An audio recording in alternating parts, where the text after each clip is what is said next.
Nah, jadi saya ketua RW 13 sejak 2002. Jadi RW 13 itu terletak di antara Sungai Gajah Wong sama Jalan Pembayun. Yang sebelah barat sungai, yang sebelah timur itu jalan besar. Terus yang selatan Jalan Mondorakan, yang sebelah utara berbatasan dengan RW 5. Jadi tidak terlalu luas karena mungkin hanya sekitar 2 hektar ya, 2 sampai 3 hektar yang dihuni kira-kira 500 warga atau sekitar 140 kepala keluarga. Nah, ini perbatasan sebelah barat ini dinamakan Kali Gajah Wong, itu ada ceritanya. Jadi ada semacam mitos atau cerita rakyat yang dulu itu Sungai Gajah Wong itu tempat untuk memandikan gajah oleh prajurit zaman Sultan Agung. Jadi zaman Mataram Islam itu ada pasukan berkuda, ada pasukan gajah, ada infanteri dan lain-lain lah. Salah satu atau dua prajurit gajah itu memandikan gajahnya di Sungai Gajah Wong, dan dulu belum ada namanya ini. Karena belum ada namanya maka tidak disebut sungai apa, jadi cuma sungai gitu aja. Itu Terus dari masyarakat ya, sendiri. jadi suatu saat mereka prajurit itu memandikan gajah di sungai ini. Kemudian mereka istilahnya bergumam, kok airnya cuma kecil gitu. Terus tiba-tiba terjadi hujan di daerah utara, mendung pekat gitu, terjadi banjir bandang yang menghanyutkan orang yang memandikan dan gajahnya itu. Gajahnya kan untuk Oh, tumpangan perang itu. Akhirnya ini semua yang memandikan itu hanyut, maka kemudian disebut Sungai Gajah Wong ya, sungai yang menghanyutkan gajah dan orangnya. orangnya itu. Oh, Itu cerita rakyatnya begitu.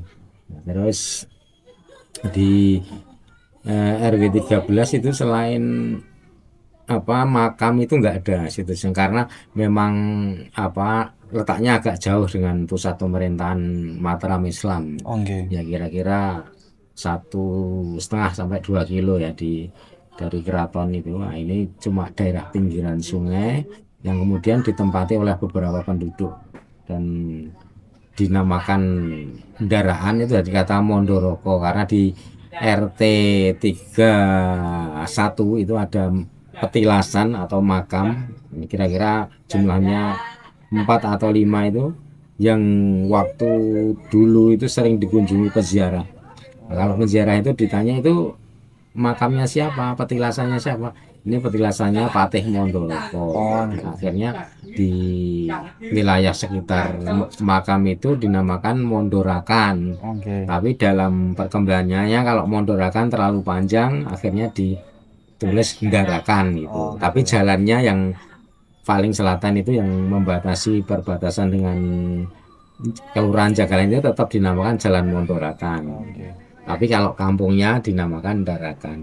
Nah, karena Ndarakan itu ada dua, yang sebelah timur Jalan Pembayun dan sebelah barat Jalan Pembayun, maka yang sebelah timur dinamakan Ndarakan Timur, yang sebelah Oke. barat jalan itu dinamakan Ndarakan Barat.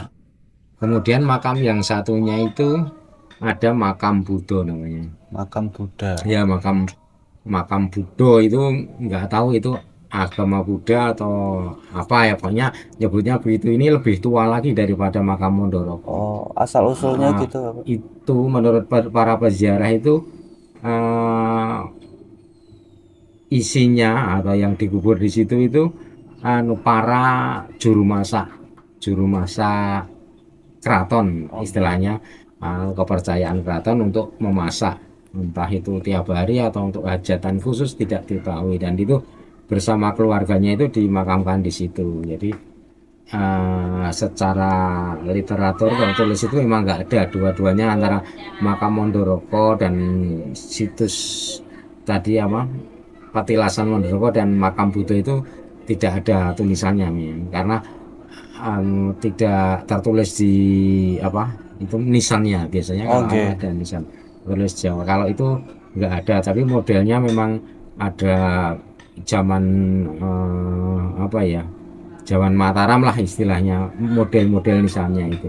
Nah ini dulu sering diziarahi dua makam ini, yang kedua-duanya ada di RT 35, tapi setelah zaman lebih modern itu yang berziarah itu lebih sedikit. Oh Nah, iya. makanya dua makam ini seperti tidak terawat, dan karena makamnya kecil dan bukan anu ya, bukan bukan pokok. Kalau petilasan itu bisa makam, bisa tempat singgah, dan nah, itu tidak dikelola oleh keraton. Tapi kalau makam utama sekian makam Panembahan Senopati, makam Imogiri itu dipelihara oleh keraton. Jadi ada juru bersih-bersih, ada juru kunci, ada yang membersihkan dan dibiayai oleh keraton. Nah ini karena makam anu ya kecil, maka tidak dibiayai, tidak ada juru kunci, dan sampai sekarang masih ada tapi kurang terawat gitu. Nah, ini kira-kira dua situs yang ada, dan situs yang ketiga yaitu sungainya itu karena sudah ada di masa sebelum kerajaan Mataram Islam, istilahnya juga anu saksi sejarah gitu. Itu yang situsnya, yang lain nggak ada. Kemudian ada lagi kesenian tradisional itu, kalau dulu sampai sekarang pun masih ada, tapi pemainnya tinggal sedikit, yaitu ketoprak. Jadi ketoprak itu kalau di Indaraan Barat itu dulu pemainnya cukup banyak. Jadi ada yang satu keluarga itu dua, Oke. bapak ibunya itu pemain, ada yang cuma bapaknya, terus ada yang bapaknya main ketoprak, ibunya sinden ya, Oke. nyanyi ya itu. Tapi karena berhubung dulu ada apa gerakan 30 PKI Oke. itu yang 30. menjadi sasaran kan pemain-pemain ketoprak itu. Jadi Oke. mereka dianggap apa condong ke partai tertentu, jadi dia diciduk gitu. Padahal Oke. mereka istilahnya cuma main berkesenian. Nah itu terus berkurang banyak, tapi masih ada. Kemudian mereka yang pemainnya itu kan sudah pada berumur, meninggal lah, anaknya itu tidak meneruskan. Tapi sekarang ada beberapa yang apa masih hidup dan mengajari kepada masyarakat itu, tapi akhirnya masih ada kesenian ketoprak, dan Dinas Kebudayaan memfasilitasi dengan apa dana itu kesenian tradisional kebudayaan itu untuk tetap tumbuh. Nah ini ada apa beberapa istilahnya pelatihan gamelan sama ketoprak yang semakin apa berkembang itu, sekarang sering ditampilkan ternyata. Berarti sampai sekarang masih ada. Ada, masih ada, tapi tampilnya tertentu, mungkin setahun sekali atau dua kali. Kalau dulu mainnya kan komersil, jadi main di sebuah panggung di Tobong itu, yang kalau masuk itu berbayar. Kalau sekarang nggak, gratis karena dibiayai pemerintah. Cuman saya mau memperjelas untuk masalah yang cagar budaya itu kan di sini hanya ada dua, itu makam Patih Mondoroko sama makam Buddha Buddha. ya. Nah, untuk keduanya itu masih udah masuk ke dalam cagar budaya apa belum? Oh belum, jadi ada banyak cagar budaya di Kelurahan Brenggang, terutama di Kemantren Kota Gede itu didaftarkan. Tapi kalau apa ya istilahnya referensinya atau bukti-buktinya itu tidak kuat, nah, itu tidak diterima, jadi dicoret gitu. Jadi yang diterima itu yang ada istilahnya, ada bukti-buktinya bahwa ini ada tulisannya makam. SK berarti belum mendapatkan surat Belum. keterangan untuk. Dan untuk mendapatkan SK ini susah, karena harus ada apa narasi, ada storytelling, Oh ada iya. yang bersaksi bahwa ini benar, dan apa tulisan-tulisan begitu. Dan sampai sekarang masih belum ada Tidak, yang karena yang menjelaskan itu. tidak. Jadi karena yang bercerita hanya para peziarah, dan mereka bukan ahlinya istilahnya, bukan keluarga keraton, bukan dari dinas kebudayaan, dari peneliti atau akademisi. Jadi mereka kurang kuat ininya narasinya untuk menjelaskan bahwa itu benar-benar makam Patih Mondoroko gitu. Tapi ya mereka hanya mempercayai bahwa itu makam atau penjelasan Tatim Mundorokon, mungkin berdasarkan apa mimpi bisa, ilham bisa, atau apa kesaksian spiritual begitu, tapi secara apa tertulis tidak ada, tidak dia Tapi awalnya tidak kedua dapat. makam tersebut itu emang yang dari dulu sudah ada, apa yang ditemukan pada tahun berapa gitu?